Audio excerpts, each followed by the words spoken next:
So here's White versus the Philidor defense, lesson 7.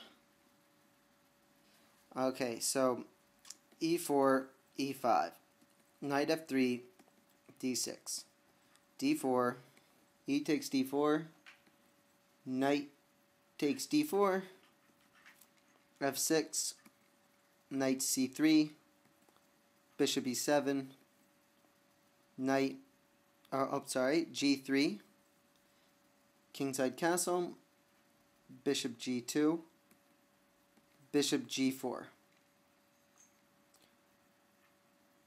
So an alternative to this is knight c4, which would go knight d e2, and White declines the exchange of knights, as that would ease the cramp on his opponent's position. Rook e8, castles, bishop d7, h3, bishop f8, g4, bishop e6, b3, a5, bishop d2.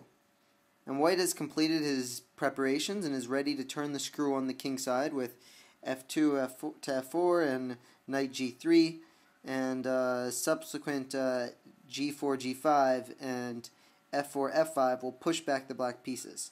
So black has to lash out with a4. Knight takes a4, rook takes a4, b takes a4,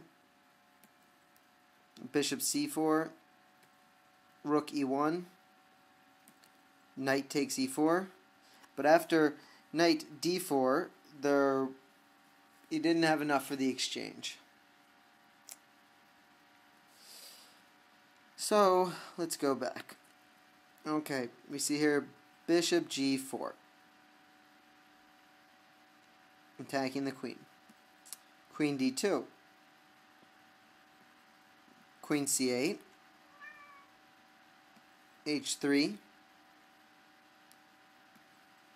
bishop d7, g4, and here's the familiar kingside pawn advance. Rook e8, castles, h5, question mark, f3. So White here is Nigel Davies, and he was shrewd to delay the f2 f4 move, as it means he can solidify the g4 square against this attack from the wing. It looks like he's creating a hodgepodge of weak dark squares around his king, but in fact White has everything under control as his pieces are dominant. If, on the other hand, Black's bishop had been fianchettoed on g7, things might be very different. Knight c6, knight f5. The King's Indian g2 g3 system, in the King's Indian, the g2 g3 system, this square would have been defended by the g6 pawn. Bishop takes f5, g takes f5, knight d7, king h1, clearing the g1 square for the rook. It's obvious that Black has suffered a fiasco, and he has a loose pawn on h5, besides the vulnerable g7 square, while his king and knights aren't helping their king. It is therefore no surprise that the game ends in a brutal fashion. Knight b6, knight e2, beginning an instructive knight maneuver. d5,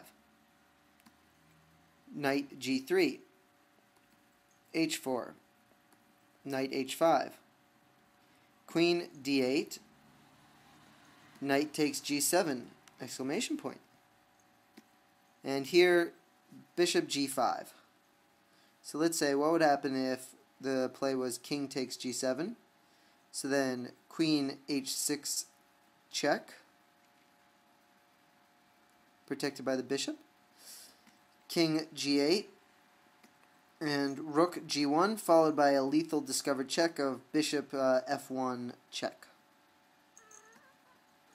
So he didn't fall for any of that. So here he played bishop g5 and f4, king takes g7, f takes g5, D takes e4, queen f4, queen d6, queen takes h4, rook h8,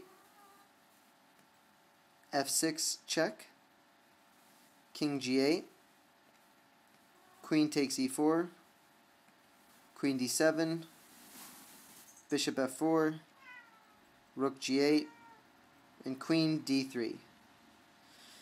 And here, black is 2 pawns down and has apparently a ruined position and calls it a day, as opposed to trading queens and dealing with a difficult endgame.